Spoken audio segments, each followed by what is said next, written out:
ஹல்லேலூயா. ஆண்டவருடைய பரிசுத்த நாமம் மகிமைப்படுவதாக.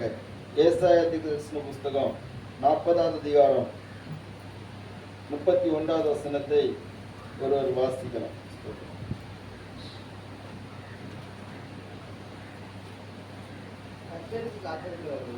கர்த்தருக்கு காத்திருக்கிறவர்களோ புது பலன் அடைந்து கழுகுகளைப் போல செட்டைகள் எடுத்து எழும்புவார்கள்.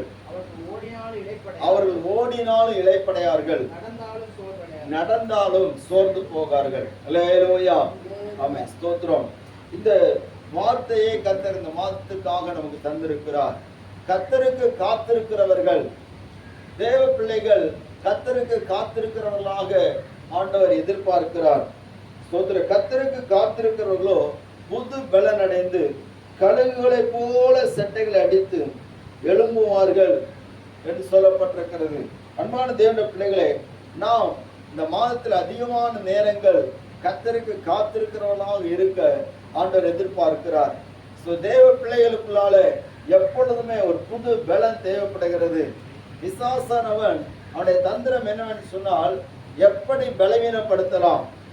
எல்லாரும் கொஞ்சம் கவனமா கவனி. அல்லேலூயா. எப்படி பலவீனப்படுத்தலாம். இவர்கள் பலன் இழந்து விட்டால் இவர்களால் ஓட முடியாது. பலன் இழந்து விட்டால் இவர்களால் நடக்க முடியாது. பலன் இழந்து விட்டால் இவர்களால் எழும்ப முடியாது. ஸ்தோத்திரம். இந்த எழும்ப முடியாம இருக்கிற வரைக்கும் அவனுக்கு எந்த பிரச்சனையும் இல்லை. எழும்ப முடியாமல் இருக்கிற வரைக்கும் ஸ்தோத்திரம் இந்த குடும்பங்களுக்கு முன்னேற்றம் இல்லை. எழும்ப முடியாமல் இருக்கிற வரைக்கும் இவர்கள் தேவனுடைய நாமத்தை மகிமைப்படுத்த முடியாது. அப்படி இருக்கிறபடினாலே ஸ்தோத்திரம் இந்த இடத்துல பார்க்கும்போது ஆண்டவர் சொல்கிறார், உனக்கு புது பலன் அடைய வேண்டுமானால் நீ கர்த்தருடைய சமூகத்திலே காத்திருக்க வேண்டும். அல்லேலூயா. உனக்கு ஒரு புது பலன் வேண்டுமானால் நீ கர்த்தர் சமூகத்திலே உன்னை அர்ப்பணிக்க வேண்டும். ஸ்தோத்திரம். கர்த்தர் சமூகத்திலே காத்திருப்பது என்று சொன்னால் ஒரு அர்ப்பணத்தோடு இருப்பது. அவன் கர்த்தர் சமூகத்திலே காத்திருப்பது சொன்னால் நம்மை வெறுமையாக்கி அவரை உயர்த்தி அவருடைய பாதத்தில் அமர்ந்திருப்பது.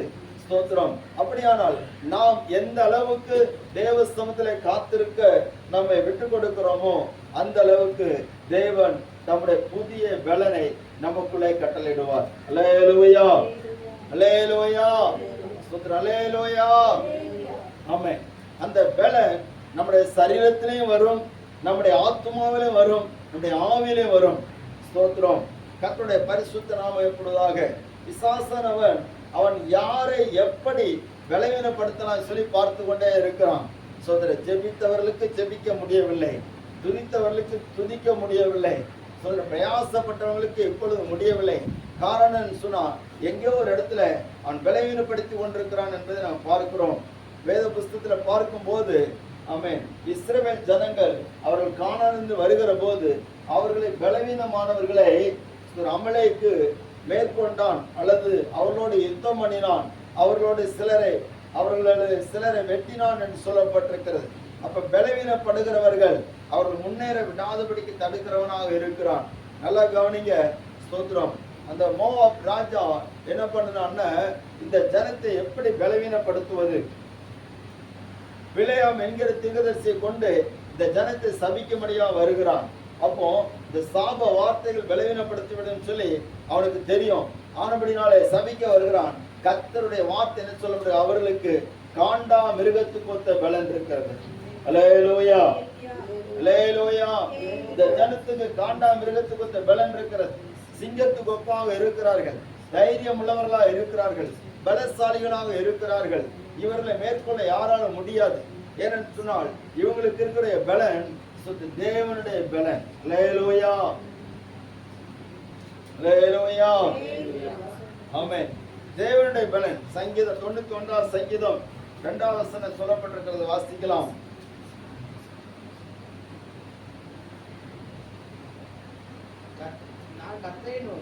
நான் கர்த்தரை நோக்கி நீர் என்னை அடைக்கலம், என் கோட்டை, என் தேவன், நான் நம்பி இருக்கிறவர் என்று சொல்லுவேன். அல்லேலூயா.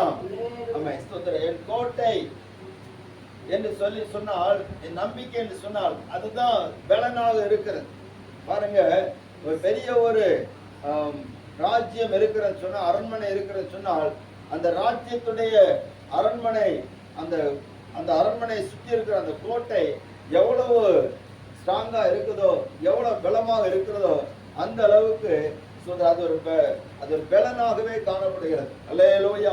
எந்த அளவுக்கு அது உறுதியாக இருக்கிறது, அது ஒரு பலனாகவே இருக்கிறது. கர்த்தருடைய நாமம் மகிமைப்படுவதாக. இன்றைக்கும் நம்முடைய பலன் தேவனிடத்தில் இருக்கிறது. அல்லேலூயா. நம்முடைய பலன் எங்க இருக்கிறது? தேவனிடத்தில் இருக்கிறது. அப்ப அந்த பலனை நாம் பெற்றுக்கொள்ள வேண்டும். அந்த பலனை பெற்றுக்கொள்வது வேதத்தில் நமக்கு தேவன் தந்திருக்கிற ஒரு வாக்குத்தத்த வார்த்தை. இந்த மாதத்துக்கான ஒரு வாக்குத்தத்த வார்த்தை. ஸ்தோத்திரம்.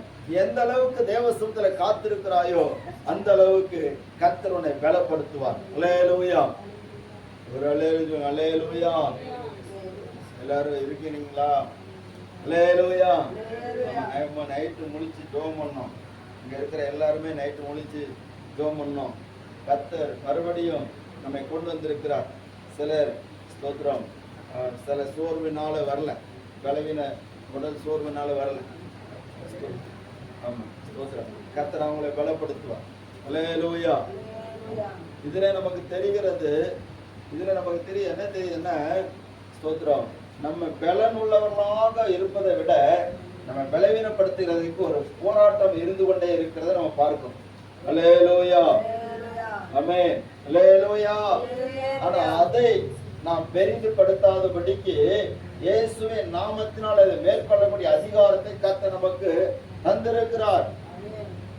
ஆமென். அல்லேலூயா. ஸ்தோத்திரம். ஆமென். நம்மை எந்த விதத்திலையும் சத்துரு பலவீனப்படுத்த முடியாது. ஏன்னு சொன்னா, பலப்படுத்துற கிறிஸ்து நம்மோடு இருக்கிறார். அந்த பவுல் சொல்லுகிறார், என்ன பலப்படுத்துற கிறிஸ்துவினாலே எல்லாவற்றையும் செய்ய எனக்கு பலன் உண்டு. ஆமென். அல்லேலூயா. எல்லாவற்றையும் செய்ய கர்த்தர் நம்மை பலப்படுத்துகிறவராக இருக்கிறார். கர்த்தருடைய நாமம் மகிமைப்படுவதாக. அப்படின்னா நாம் அந்த புது பலன் நமக்கு கிடைக்கும். புது பலன் கிடைச்சிட்டுன்னு சொன்னா, அந்த புது தெம்பு கிடைச்சிட்டுன்னு சொன்னா, நம்மளால இந்த உலகத்துல ஆண்டவருக்காக அநேக காரியங்களை நாம் செய்ய முடியும். கர்த்தருக்காக நாம் எழும்ப முடியும். கர்த்தர் நம்முடைய குடும்பத்தை உயர்த்துவார், நம்முடைய வாழ்க்கையை உயர்த்துவார், நம்முடைய பிள்ளைகளை உயர்த்துவார். அல்லேலூயா. ஸ்தோத்திர. கர்த்தருடைய நாமம் மகிமைப்படுவதாக. அப்போ ஆண்டவர் சொல்லி இருக்கிறார், அந்த புது பலன் கிடைக்க வேண்டும் சொன்னால் கர்த்தருக்கு காத்திருக்கிறவர்களுக்கு அந்த புது பலன் கிடைக்கும். யாருக்கு காத்திருக்கணும்? கர்த்தருக்கு காத்திருக்கணும். ஸ்தோத்திரம். ஆண்டவருக்கு காத்திருக்கணும். ஸ்தோத்திரம். கர்த்தருடைய நாமம் மகிமைப்படுவதாக. நம்ம நிறைய விஷயங்களுக்கு காத்திருந்து சோர்ந்து போனோம். ஆனா ஆண்டவருக்கு நம்ம காத்திருக்க அது ஒரு புது பலனை நமக்கு கொடுத்து கொண்டே இருக்கும். புது தைரியத்தை தந்து கொண்டே இருக்கும். புது விசுவாசத்தை நமக்குள்ள பெருக பண்ணி கொண்டே இருக்கும். அல்லேலூயா. ஒரு அல்லேலூயா. புலம்பலின் புஸ்தகம் 3வது அதிகாரம் 25வது வசனம் 26வது வசனம்.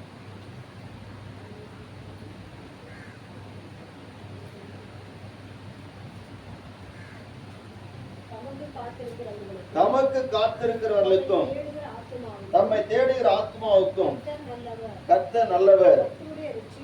கர்த்தருடைய ரட்சிப்புக்கு நம்பிக்கையோட காத்திருக்கிறது நல்லது. அல்லேலூயா. அப்ப ஆண்டவருக்கு காத்திருப்பதை குறித்து இங்க சொல்லப்பட்டிருக்கிறது. தமக்கு காத்திருக்கிறவர்களுக்கும் தம்மை தேடுகிற ஆத்மாவுக்கு கர்த்தர் எப்படிப்பட்டவர்? நல்லவராக இருக்கிறார். அவருடைய ரட்சிப்புக்கு நம்பிக்கையோடு காத்திருக்கிறது நல்லது என்று சொல்லப்பட்டிருக்கிறது. அப்படின்னா ஆண்டவருக்கு காத்திருக்கிற போது அவர் எவ்வளவு நல்லவர் என்பதை நம்ம பார்க்க முடியும். அல்லேலூயா. அல்லேலூயா. ஸ்தோத்திரம். கர்த்தருடைய நாமம் மகிமைப்படுவதாக. ஸ்தோத்திரம். வாலிபர்கள் அவர்கள் பலவான்களாக இருக்கிறாங்கன்னு நம்ம பார்த்தோம்.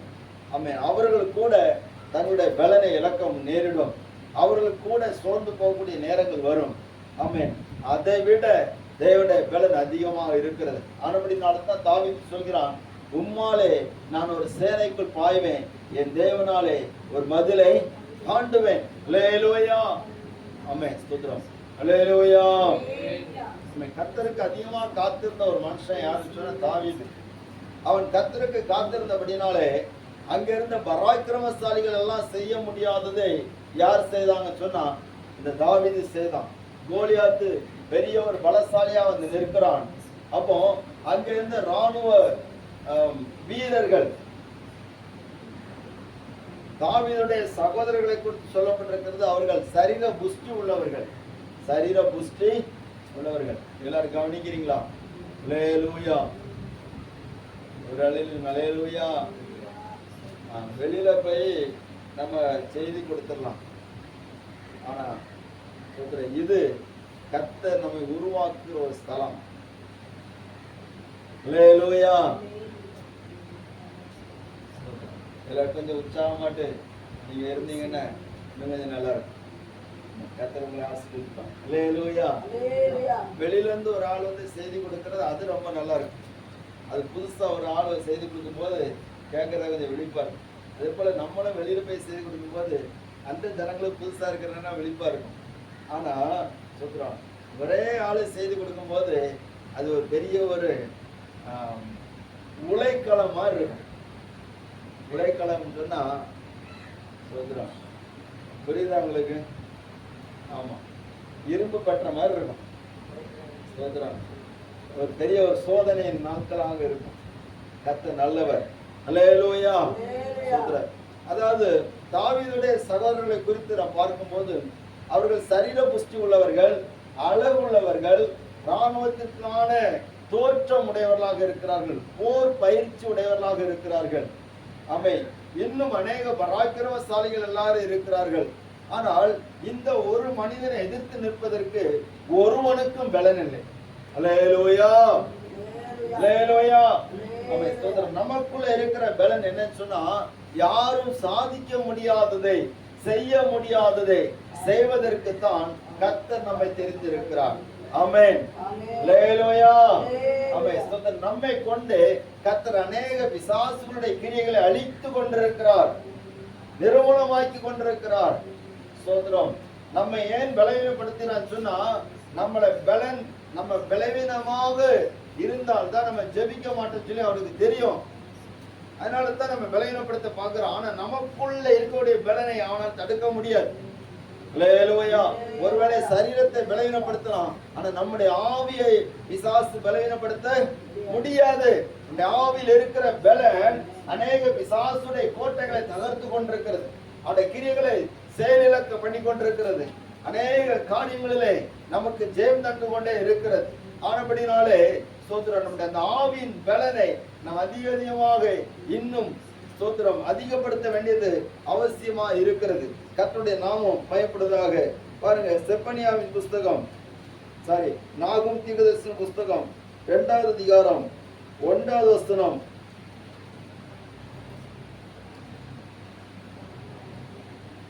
நாகும் தீர்க்கதரிசன புஸ்தகம் 2வது அதிகாரம் 1வது வசனம். சிதறடிக்கிறவன் முகத்துக்கு முன்பாக வருகிறான். அரணை காத்துக்கொள், வழியை காவல் பண்ணு, அறையை கெட்டியாய் கட்டிக்கொள், உன் பலனை மிகவும் ஸ்திரப்படுத்து. அல்லேலூயா. சிதறடிக்கிறவன் முகத்துக்கு நேரே வருகிறான். நம்முடைய சிந்தனைகளை சிதறடிக்க முடியா வருகிறான், நம்முடைய நோக்கத்தை சிதறடிக்க முடியா வருகிறான், நம்முடைய ஸ்தோத்திரம் லெக்கை சிதறடிக்க முடியா வருகிறான். ஆனால் நீ என்ன செய்? அரணை காத்துக்கொள், வழியை காவல் பண்ணு, உன் பலனை, உன் அறையை கட்டியாக கட்டிக்கொள், உன் பலனை மிகவும் ஸ்திரப்படுத்து. அல்லேலூயா. அப்போ நம்ம இன்னும் நம்முடைய பலனை இன்னும் அதிகமா ஸ்திரப்படுத்த வேண்டியிருக்கு, அதிகரிக்க பண்ண வேண்டியிருக்கிறது. ஆமென். ஒரு ராஜா அவன் தன்னுடைய அரசாட்சிக்கு வருகிற போது அவன் தன்னுடைய எல்லா காரியங்களையும் பலப்படுத்திட்டே இருப்பான். அவன் கோட்டையை பலப்படுத்துவான், தாழ்மல்களை பலப்படுத்துவான், தன்னுடைய இராணுவத்தை பலப்படுத்துவான், எல்லாவற்றையும் பலப்படுத்துவான். ஆனால் நாம் நம்மை கர்த்தருடைய ஆவிக்குள்ளால நம்மை பலப்படுத்தி கொண்டே இருக்கும். அல்லேலூயா, அல்லேலூயா. கர்த்தருடைய ஆவியில நம்ம பலப்படணும். இந்த ஆவியானவர் தருகிற பலனை நாம் பெற்றுக்கொள்கிற போதுதான் நாம் இன்னும் எழும்ப முடியும். கர்த்தர் நம்மை எழும்ப பண்ண போகிறார். ஸ்தோத்திரம். நான் விசுவாசிக்கிறேன், புதிய வருஷங்களிலே கர்த்தர் நம்மை புதிய விதத்தில் எழும்ப பண்ணுவதற்கு நம்ம இந்த மாதத்திலே காத்திருக்கும்படியாக நமக்கு கற்றுக் கொடுக்கிறார் சொல்லி நான் விசுவாசிக்கிறேன். அல்லேலூயா. அப்போ ஆண்டவருக்கு காத்திருக்கிற போது எப்படி நாம் காத்திருக்க வேண்டும்? கர்த்தருக்கு காத்திருந்தா நமக்கு பலன் கிடைக்கும். கர்த்தருக்கு காத்திருந்தா நமக்கு காரியங்கள் நடக்கும். வேதம் சொல்லி இருக்கிறது, சங்கீதம் 84வது சங்கீதம்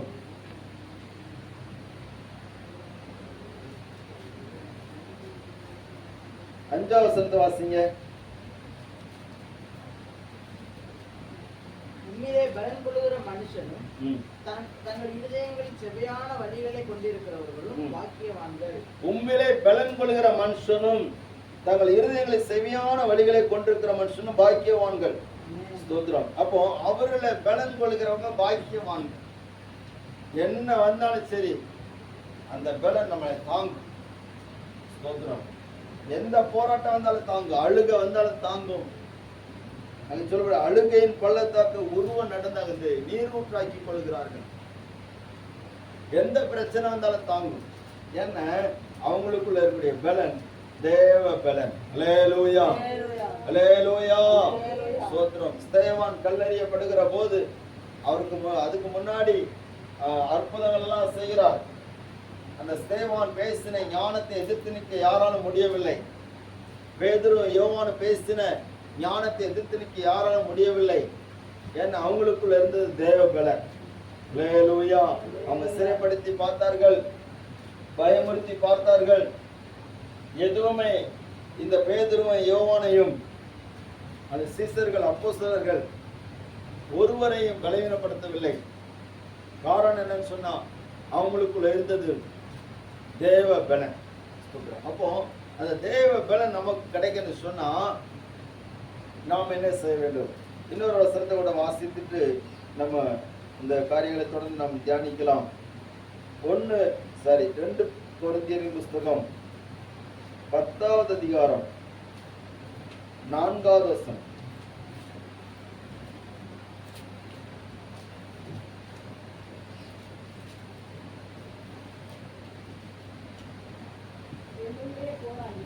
எங்களுடைய போர் ஆயுதங்கள் மாம்சத்துக்கு ஏற்றவைகளாயிராமல் அரண்களை நிர்மூலமாக்குறதற்கு தேவ பலமுள்ளவைகளாய் இருக்கிறது. அவைகளால் தர்க்கங்களையும் தேவனை அறிகிற அறிவுக்கு விரோதமாக எழும்புகிற எல்லா மேட்டுமையை நிர்மூலமாக்கி எந்த எண்ணத்தையும் கிறிஸ்துவுக்கு கீழ்ப்படிய சிறைப்படுத்துகிறவர்களாக இருக்கிறோம். அல்லேலூயா. எங்கள் போர் ஆயுதங்கள் மாம்சத்துக்கு ஏற்றவைகள் கிடையாது, அரண்களை நிர்மூலமாக்குற தேவ பலமுள்ளவைகளாக இருக்கிறது. அப்போ நம்ம அந்த தேவ பலன் என்ன பண்ணு சொன்னா அரண்களை நிர்மூலமாக்கும். விசுவாசின் அரண்களை நிர்மூலமாக்கும். அந்த திட்டங்களை நிர்மூலமாக்கும். நம்முடைய குடும்பத்துக்கு எதிராக இருக்கிற பிசாசின் திட்டங்கள் எல்லாம் கர்த்தர் நிர்மூலமாக்குவார். அல்லேலூயா, ஸ்தோத்திரம். தேவனை அறிகிற அறிவுக்கு விரோதமாக எழும்புகிற எல்லா மேட்டுமையை நிர்மூலமாக்கி எந்த எண்ணத்தை கிறிஸ்து இயேசுக்குள் கீழ்ப்படிய சிறைப்படுத்துகிறவர்களாக இருக்கணும்னு சொல்லி பவுல் தைரியமாக சொல்கிறார். அப்படிப்பட்ட தேவ பலன் நமக்குள்ள இருக்கிறது. அல்லேலூயா, ஸ்தோத்திரம். அப்ப இந்த பலனை நம்ம பெற்றுக்கொள்ளணும்னு சொன்னா ஆண்டவருடைய வேதம் சொல்லி கர்த்தருக்கு காத்திருக்கிறவர்களுக்கு அந்த பலன் கிடைக்கும். அப்ப நாம் எப்படி கர்த்தருக்கு காத்திருக்கணும்? சங்கீதம் 27 சங்கீதம் 14 வசனம்.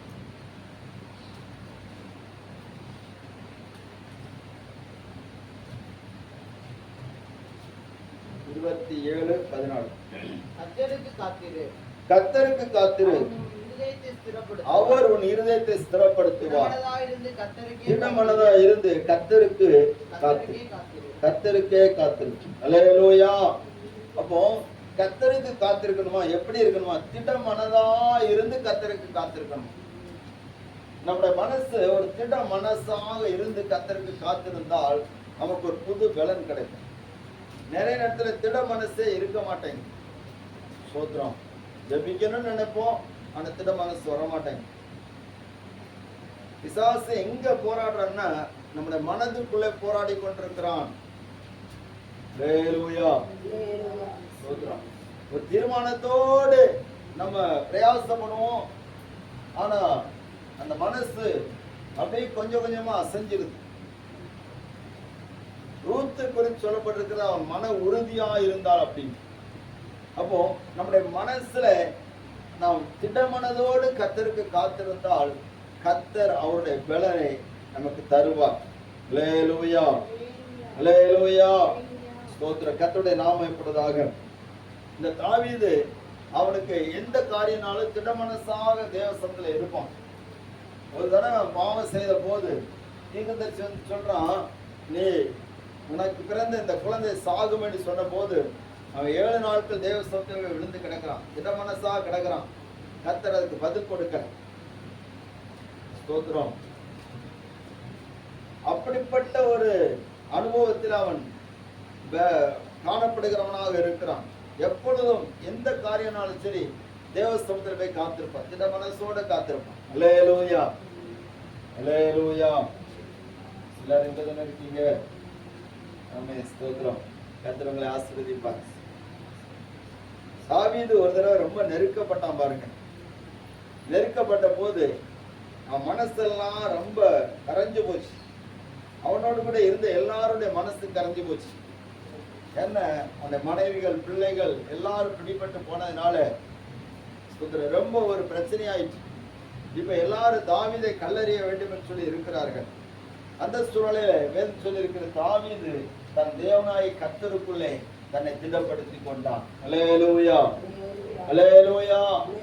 கர்த்தருக்குள்ளே திடப்படுத்தி கொண்டதுனால தேவசமத்துல காத்திருந்து ஜெபிக்கிறான். கர்த்தர் அவனுக்கு பதில் கொடுக்கிறான். அப்போ நம்ம எந்த இடத்துலயும் கர்த்தருக்கு காத்திருந்து நம்ம ஜெபிக்கும் போது, கர்த்தர் சமத்துல திடமானதா இருந்து ஜெபிக்கிற போது கர்த்தர் நமக்கு ஒரு புது பலனை தருவார், ஆலோசனை தருவார், நம்மை நடத்துவார். அல்லேலூயா, அல்லேலூயா. அவன் இந்த தாவீது 42ஆம் சங்கீதத்துல சொல்லுகிறான், 11ஆம் வசனம்.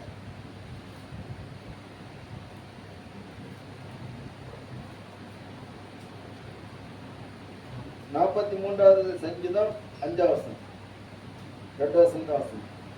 என் ஆத்துமாவே, என் ஆத்துமாவே, நீ ஏன் கலங்குகிறாய்? ஏன் எனக்குள் தேங்குகிறாய்? நோக்கி அமர்ந்து காத்திரு.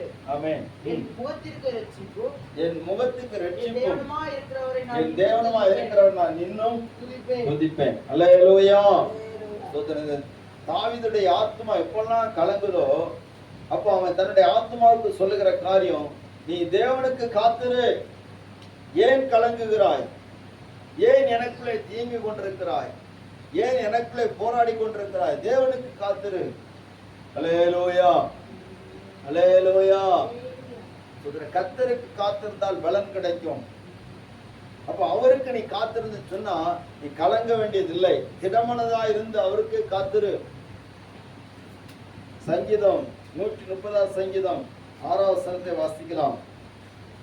எப்பொழுது 5-6.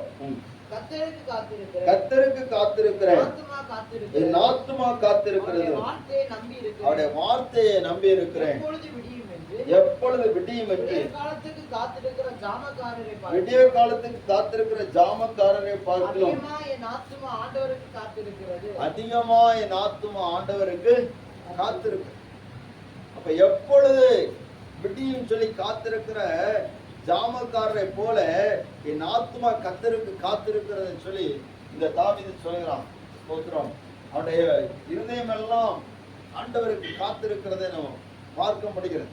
ஆண்டவருக்கு சமூகத்துல காத்திருக்கிற எப்பொழுது அவருக்கு கிரியை செய்வார், எப்பொழுது என்னை பலப்படுத்துவார், எப்பொழுது நம்முடைய கிருபை என்மேல் விளங்க பண்ணுவார் என்று சொல்லி அவருக்கு காத்திருந்து காத்திருந்து பலனடைந்த மனிதன் தான் சொல்லுகிறான், உம்மாலே நான் ஒரு சேனைக்குள் பாய்ந்து போகிறேன். அல்லேலூயா, அல்லேலூயா.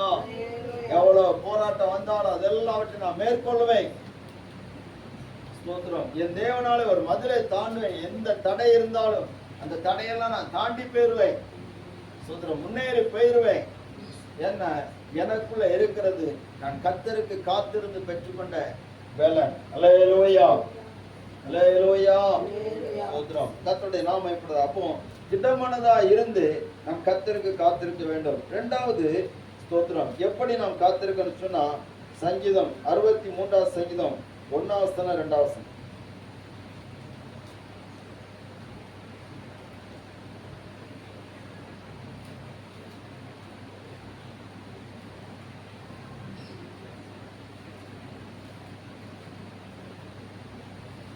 தேவனே, தேவனே, நீர் என்னுடைய தேவன். நீர் என்னுடைய தேவன். அதிகாலமே உம்மை தேடுகிறேன். அதிகாலமே உம்மை தேடுகிறேன். வறண்டதும் விடாய்த்ததுமான வறண்டதும் விடாய்த்ததுமான விடாய்த்ததும் ம். தண்ணீரற்றதுமான தண்ணீரற்றமான நிலத்திலே என் ஆத்துமா உம்மேல் என் ஆத்துமா மேல் தாகமா இருக்கிறது. என் மாம்சமானது உம்மை வாஞ்சிக்கிறது. உம்மை வாஞ்சிக்கிறது. இப்படியே இப்படியே பரிசுத்த ஸ்தலத்தில் பரிசுத்த ஸ்தலத்தில் பார்க்க ஆசையாய் உம்மை பார்க்க ஆசையாய் இருந்து உமது வல்லமையையும் உமது வல்லமையும் மகிமையையும் கண்டேன். மகிமையும் கண்டேன். அல்லேலூயா. தேவனே, நீர் என்னுடைய தேவன். அதிகாலமே உம்மை தேடுகிறேன். எப்படி தேடுகிறேன்னா, வறண்டதும் விடாய்த்ததும் தண்ணீரற்றதுமான நிலத்தை போல ஒரு தாகத்தோடு ஆண்டவருடைய சமூகத்திலே காத்திருக்கிறான். அல்லேலூயா, அல்லேலூயா, அல்லேலூயா. ஒரு வறண்ட நிலம் எப்படி, எல்லாரும் கவனிக்கிறீங்களா? ஒரு வறண்ட நிலம் எப்படி தண்ணீருக்காக ஏங்குகிறதோ, மானானது எப்படி தண்ணீருக்காக வாஞ்சிக்கிறதோ, இதே போல ஒரு தாகத்தோட நம்ம காத்திருக்க வேண்டியது அவசியமா இருக்கு. ஸ்தோத்திரம். எல்லாரும் கவனிங்க. எதிர்பார்ப்பு இல்லாமல், தாகம் இல்லாமல் தேவ பலனை நம்ம பெற்றுக்கொள்ள முடியாது. தண்ணீரை தாகம் உள்ளவன் தண்ணீர் குடித்து இல்லாமல் அவனுக்கு தாகம் தீராது. அப்போ வறண்ட நிலத்தை தண்ணீர் ஊற்றுகிற போது எப்படி அந்த நிலம் அந்த தண்ணீரை உறிஞ்சி எடுக்கிறதோ, அப்படிப்பட்ட ஒரு எதிர்பார்ப்பு நமக்கு தேவைப்படுகிறது. வேதம் சொல்லியிருக்கிற, நீங்கள் எதிர்பார்த்திருக்கிற முடிவை உங்களுக்கு கொடுக்கும்படிக்கு உங்கள் மேல் நினைத்திருக்கிற நினைவுகளை அறிவேன் என்று கர்த்தர் சொல்லுகிறார். அல்லேலூயா, அல்லேலூயா. தாகம் உள்ளவன் மேல் தண்ணீரை ஊற்றுவேன் என்றே, வறண்ட நிலத்தில் ஆறுகளை ஊற்றுவேன் என்றே. தாகம் உள்ளவன் மேல் தண்ணீரை ஊற்றுவேன் என்றே, வறண்ட நிலத்தில் ஆறுகளை ஊற்றுவேன் என்றே. ஊற்றுமையா உம் வல்லமையை, ஊற்றுமையா உம் வல்லமையை. தாகத்தோடு காத்திருக்கிறேன் நான், தாகத்தோடு காத்திருக்கிறேன். மாம்சமான யாவர் மேலும் ஊற்ற வேண்டுமே, மக்கள் எல்லாம் இறைவாக்கு உரைக்க வேண்டுமே. மாம்சமான யாவர் மேலும் ஊற்ற வேண்டுமே, மக்கள் எல்லாம் இறைவாக்கு உரைக்க வேண்டுமே. ஊற்றுமையா உம் வல்லமையை, ஊற்றுமையா உம் வல்லமையை.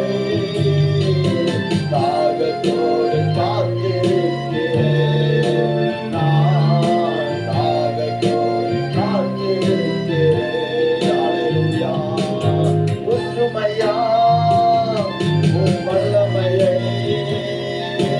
ஊற்றுமையா உம் வல்லமையை.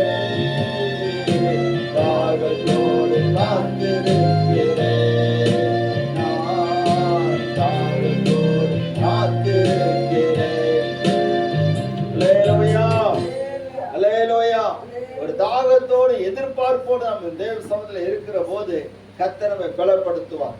ஸ்தோத்திரம். தாகம் இல்லாமல், எதிர்பார்ப்பு இல்லாமல் இருந்த சொன்னா நம்முடைய ஆண்டுடைய பலனை நம்ம பெற்றுக்கொள்ள முடியாது. அல்லேலூயா. சங்கீதம் 27வது சங்கீதம் 4வது வசனம் சொல்லப்பட்டிருக்கிறது. கர்த்தரிடத்தில் ஒன்றை நான் கேட்டேன். வாசிங்க அந்த வசனத்தை.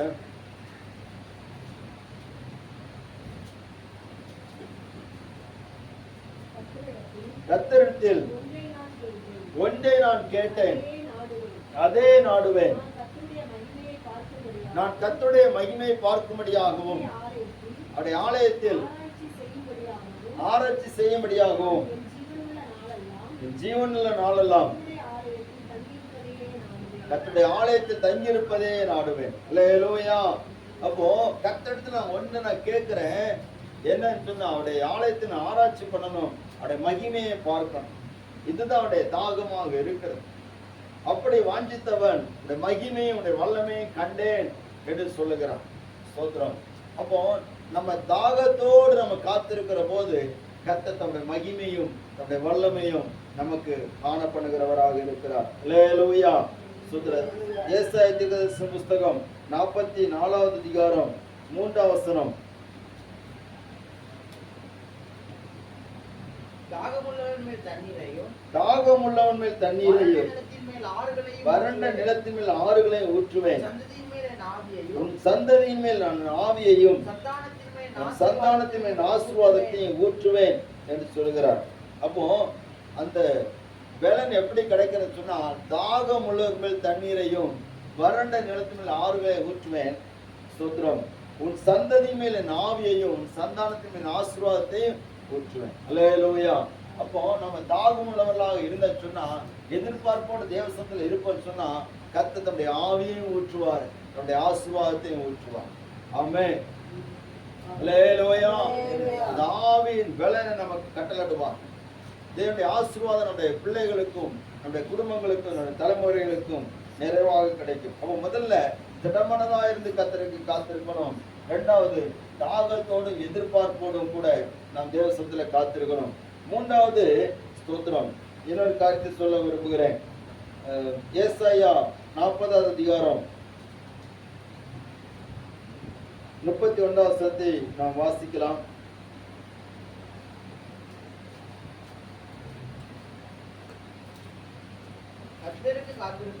கர்த்தருக்கு காத்திருக்கிறவர்களோ புது பலன் அடைந்து கழுகுகளைப் போல செட்டைகள் எடுத்து எழும்புவார்கள். கவனிங்க, இங்க சொல்லப்பட்டிருக்கிறது, கர்த்தருக்கு காத்திருக்கிறவங்க எதை போல பலன் அடைவாங்க? அல்லேலூயா. கழுகுகளை போல பலன் அடைவாங்க. கழுகு எப்படி பலன் அடையும்? கழுகு அது பலன் அடைவதற்கு செய்கிற ஒரு காரியம் உண்டு. அது என்ன சொன்னா, ஸ்தோத்திரம், அதனுடைய, எல்லாரும் கவனிக்கிறீங்களா? அல்லேலூயா, அல்லேலூயா, அல்லேலூயா. கர்த்தர் உங்களை ஆசீர்வதிப்பாராக. ஸ்தோத்திரம். அது எப்படி பலன் அடையும் சொன்னா, அது ரொம்ப மாமிசம் சாப்பிட்டு அந்த கொழுப்புகள் எல்லாம் ரொம்ப பெருகி எல்லாம் கடைசியில் அது சாப்பிட முடியாத அளவுக்கு அவருடைய அழகை கூட மூடிவிடக்கூடிய அளவுக்கு ஆகிவிடும். அப்போ அதை பறக்கவும் முடியாது, ஒன்று செய்ய முடியாது, முடிகள் எல்லாம் உதிர்ந்த நிலைமையில அது ஒரு அலங்கோலமான தன்மையிலே காணப்படுமா. கவனிங்க. அல்லேலூயா, அல்லேலூயா. இப்பவே எல்லாரும் கழுக போல போயாச்சு. சோத்திரம். இப்போ ஒரு ரெக்க இருந்துன்னு பறந்து போயிடலாம். கர்த்தர் ஆசீர்வதிப்பார். அல்லேலூயா. ரொம்ப நேரம் ஒண்ணு கொண்டு போக மாட்டேன். பாருங்க, இந்த கழுகானது அது தன்னுடைய அந்த சதையெல்லாம் அதிகமானதுனால, கொழுப்பு அதிகமானதுனால பறக்க முடியாதபடிக்கு இருக்கிற போது அது நேர போய் ஒரு பாறையினுடைய இடுக்கில் போய் உட்கார்ந்து கொள்ளுமா. உட்கார்ந்து கொண்டு தன்னுடைய உடலை அந்த பாறையில அது உரசி இருக்கும். உரசி இருக்கும்போது அதற்கு கொஞ்சம் ரத்தம் வடிய தான் செய்யும், அந்த கொழுப்பு கொஞ்சம் கரைய தான் செய்யும். அல்லேலூயா. அது மட்டுமல்ல, அதனுடைய ரெக்கைகள் எல்லாம் உதிர்ந்து போகிற வரைக்கும் அது அப்படியே உட்கார்ந்து கொள்ளும். எல்லா இறகுகள் எல்லாம் ஒன்றன் பின் ஒன்றாக உதிர்ந்து கீழே விழுந்து அது எல்லாம் பார்க்கும்போது கடைசியில கழுகு ஒரு முழு மொட்டையாக மாறிவிடும். அப்படி ஒரு வசனம் இருக்கு, தெரியுமா உங்களுக்கு? மீகா தீர்க்கதரிசன புஸ்தகம் 2வது அதிகாரம். மீகா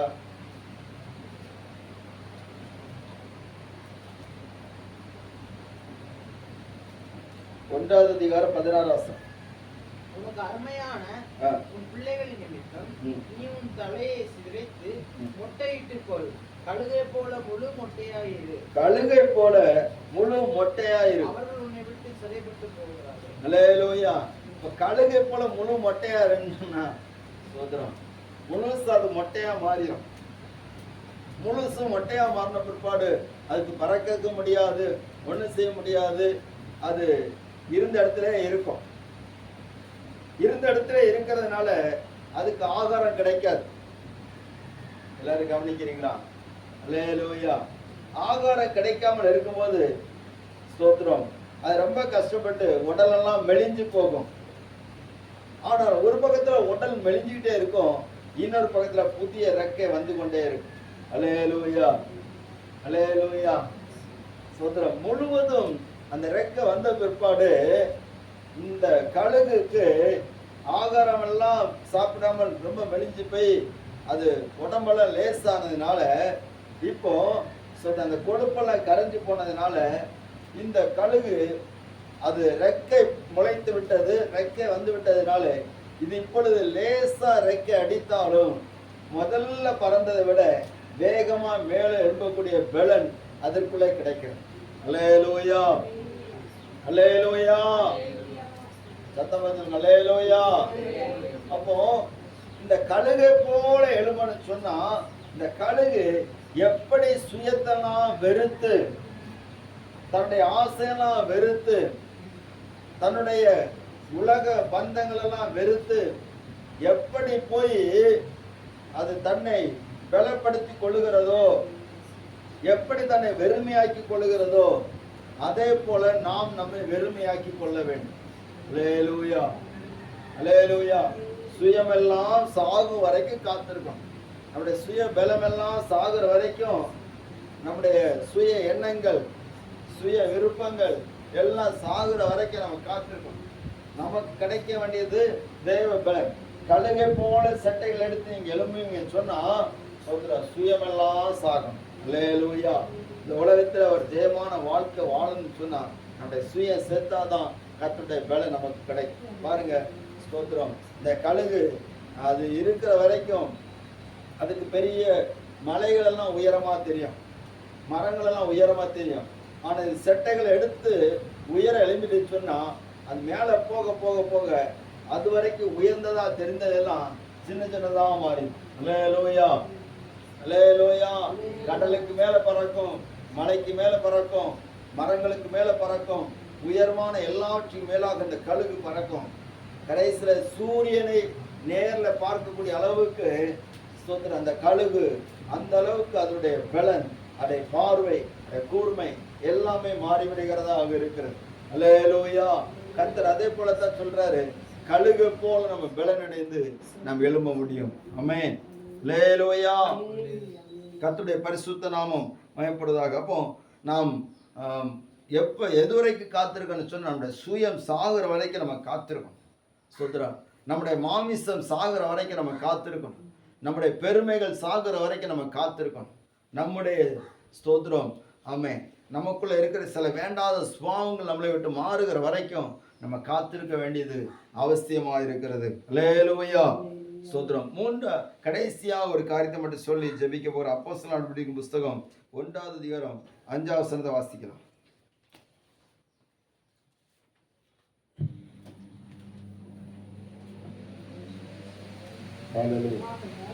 ஆகையால் நீங்கள் எருசலேமை விட்டு போகாமல் என்னிடத்தில் கேள்விப்பட்ட பிதாவின் வாக்குத்தத்தம் நிறைவேற காத்தீர்கள் என்று கட்டளையிட்டார். அல்லேலூயா. ஆண்டவர் அடுத்தல நம்ம எப்படி காத்திருக்கணும்னு சொன்னா, நீங்கள் எருசலேமை விட்டு போகாமல் என்னிடத்தில் கேள்விப்பட்ட பிதாவின் வாக்குத்தத்தம் நிறைவேற காத்தீர்கள் என்று சொல்கிறார். அப்படின்னு சொன்னா அந்த பிதாவின் வாக்குத்தத்தம் என்னன்னு சொன்னா, நீங்கள் பரிசுத்த ஆவி உங்களிடத்து வரும்போது நீங்கள் பலனடைந்து எருசலேமிலும் யூதேயா முழுவதிலும் சமாரியாவிலும் பூமியின் கடைசி வரை எனக்கு சாட்சிகளா இருப்பீங்க. அப்படின்னா பரிசுத்த ஆவியின் பலன் நமக்கு கிடைக்கிற வரைக்கும் நம்ம என்ன செய்யணும்? காத்திருக்கோம். அல்லேலூயா. அந்த அப்போஸ்தலர்கள் 2வது அதிகாரத்தில் பார்க்கிறோம். பெந்தேகோஸ்தே நாள் வருகிற நாள்ல பரிசுத்த ஆவியானவர் ஒவ்வொருவரையும் இறங்கி நிரப்புகிற வரைக்கும் காத்திருக்கிறான். அந்த புது பலன் கிடைக்கிற வரைக்கும் காத்திருக்கிறான். அப்போ நமக்கு பலன் கிடைக்கிற வரைக்கும் ஆண்டவருடைய அந்த ஆவியின் பலன் கிடைக்கிற வரைக்கும் நான் காத்திருக்க வேண்டும். அல்லேலூயா, அல்லேலூயா. ஸ்தோத்திரம். ஆண்டவருக்கு நேரத்தை குறிச்சு, காலத்தை குறிச்சு நம்ம ஆண்டவர் எவ்வளவு நேரம் தான் நம்மளால இருக்க முடியும், இவ்வளவு நேரம் தான், இவ்வளவு நாள் தான், இத்தனை நிமிஷம் தான் அப்படின்னு நம்ம நிறைய நேரத்தில் ஆண்டவருக்கு கணக்க சொல்றோம். அப்படி இருந்தா நம்ம பலன் அடைய முடியாது. அவர் எப்ப நம்ம பலப்படுத்துவாரோ அது வரைக்கும் நம்ம காத்திருக்கோம். அல்லேலூயா. அப்படி நம்ம காத்திருக்கிற போது கர்த்தருடைய பலன் நமக்கு கிடைக்கும். நாம் இன்னும் தேவனுக்காக நம்ம எழும்ப முடியும். கர்த்தருடைய ராஜ்யத்தை நம்ம கட்ட முடியும். எல்லா போராட்டங்களிலும் நாம் ஜெயம் பெற்று நாம் எழும்ப முடியும். கர்த்தருடைய நாமம் மகிமைப்படுவதாக. இன்னொன்னு சிலுவை பற்றிய உபதேசம் அவன் கெட்டு போகிறவர்களுக்கு வைத்தியமா இருக்கிற, ரட்சிக்கப்படுகிற நமக்கு தேவ பலனாக இருக்கிறது. அல்லேலூயா. அப்ப அந்த பலன் நமக்கு இருக்கிறது. இயேசு கிறிஸ்துவுக்குள்ளால இருந்த அந்த பலன் அதுதான். ஸ்தோத்திரம். அவர் பாடுகளை ஏற்றுக்கொண்டார், பாடுகளை சகித்தார். அவன் பாடுகளை உண்டேற்று நமக்கு சொன்னார். இது எல்லாவற்றையும் நம்ம தாண்டன்னு சொன்னார். அந்த ஆவியானுடைய பலன் நமக்கு தேவைப்படுகிறது. அல்லேலூயா, அல்லேலூயா. நம்ம எல்லாரும் ஜெபிக்கலாம். ஸ்தோத்திரம். ஆண்டவரே, நாங்கள் உமக்கு நீர் விரும்புகிறபடி நாங்கள் உமக்கு காத்திருக்க எங்களுக்கு கிருபை தாரும். ஸ்தோத்திரம். Thank you, Jesus. Hallelujah. காத்திருந்தால் பலன் கிடைக்கும்.